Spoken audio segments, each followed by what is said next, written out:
entire jungle coming alive. That's the magic of theater. Going to the theater and being in an audience is something that we forget is part of our history, our DNA.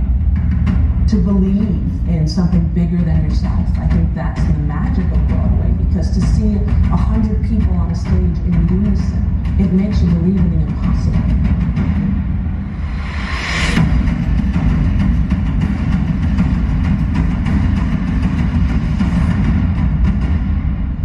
To sit in a velvet seat, to have a waxy playbill in your hand. The overture starts and they start to feel because they were a kid once too. We get to perform and sing and change lives in a space and time that will never be repeated. And there's no other medium that can do that. How it touches them is because we have an army of people who maintain the show, casting the show, preparing the actors. You know, musical theater is unlike any other art form because it's different every single night. It's live, you're right there. What has happened is that this has gone global. And whether you're mounting a musical in your school auditorium, or whether you're in a very fancy Broadway theater, you are gathering together in the dark with a community of people who are going to watch a show. You need to keep it alive in a way because it makes life better. The arts make life better. If every human being could have the opportunity to sit through a musical, the world would be a more peaceful, more hopeful place.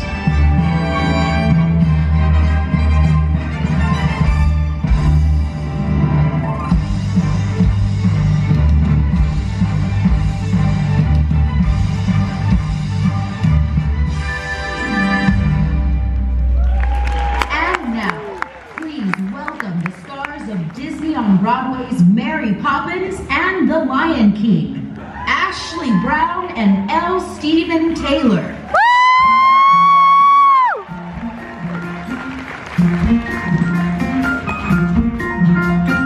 We try to express oneself, it's frankly quite absurd to leaf through lengthy lexicons to find the perfect word.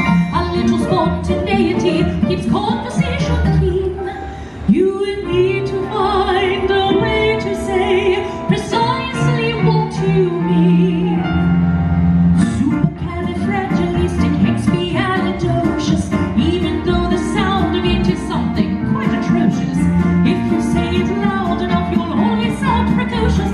Supercalifragilisticexpialidocious. It's Tony Twin were chatting, simply grunting would suffice. Though if they'd heard this word, they might have used it once or twice. I'm sure Egyptian pharaohs would have grasped it in a jiff. They'd never signal pyramid with a hieroglyph. Oh, supercalifragilisticexpialidocious. Say it, and wild animals will not seem so ferocious. And some flourishes, it's a real delicious. Supercalifragilisticexpialidocious. You know, you can say it backwards, which is so pretty nice. Exit sitting off papers.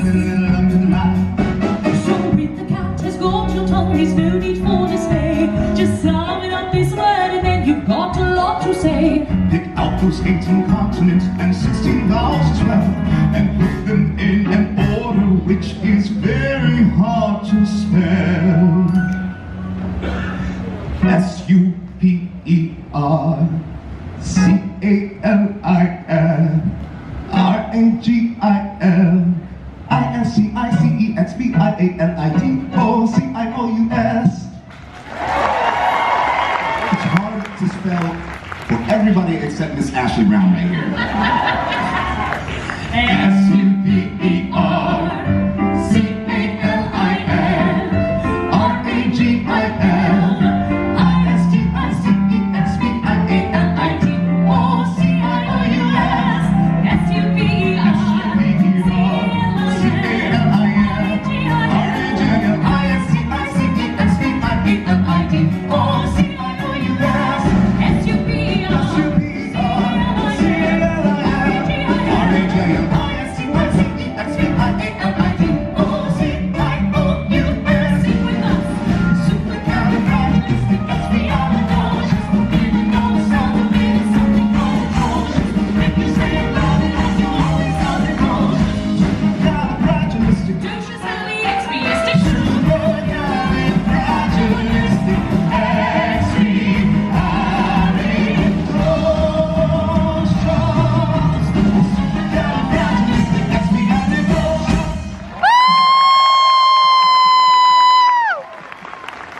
guys tell me so many incredible stories. I mean, it was so crazy. He knew Walt, and he just grew up with him. And you know, it was the story that when he told me that this next song that I'm about to sing is Walt Disney's favorite song, is that Walt loved it so much that he would ask the Sherman Brothers to come to his office every Friday at 5 o'clock to play this song, because that's how much he loved it. Isn't that incredible? So incredible. And Mary Poppins had so many amazing lessons, but this one definitely, you know, I just relate to it so much. And it's about finding the joy in acts of kindness and how a small gesture can have a profound impact.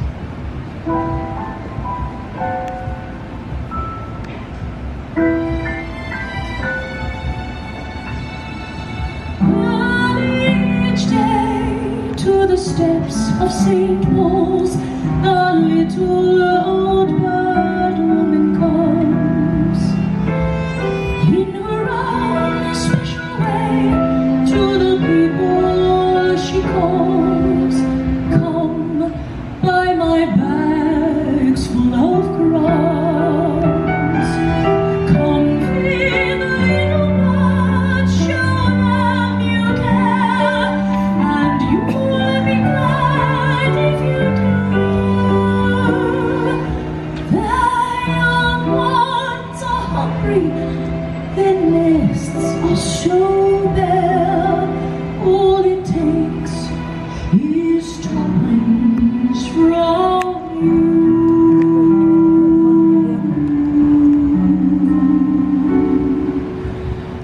Feed the birds, tuppence a bag, tuppence, tuppence a bag.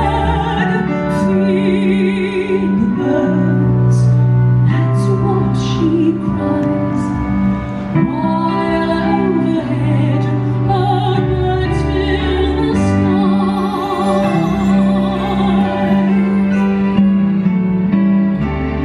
All around the cathedral and the saints and apostles walk down as she says her wares. Although you can't see them, you know they are smiling each time someone shows that he cares.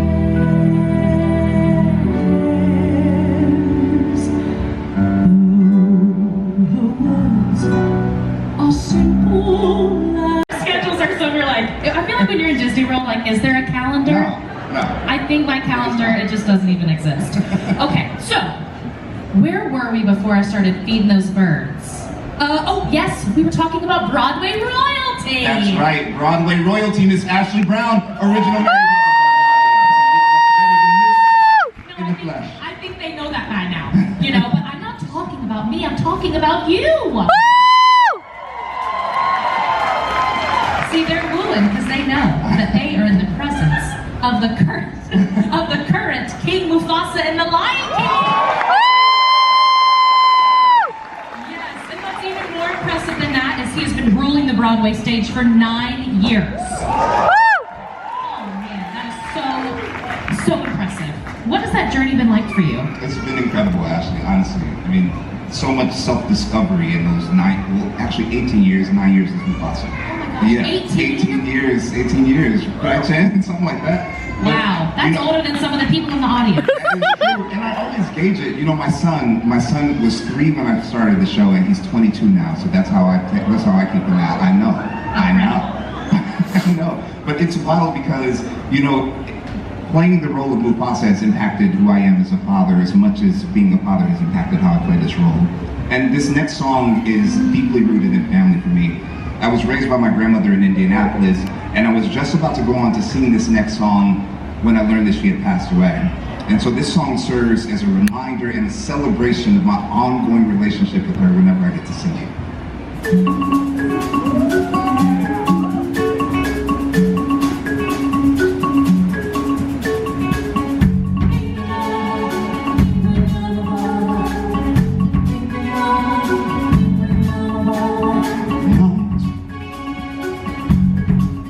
And the spirit of the night longing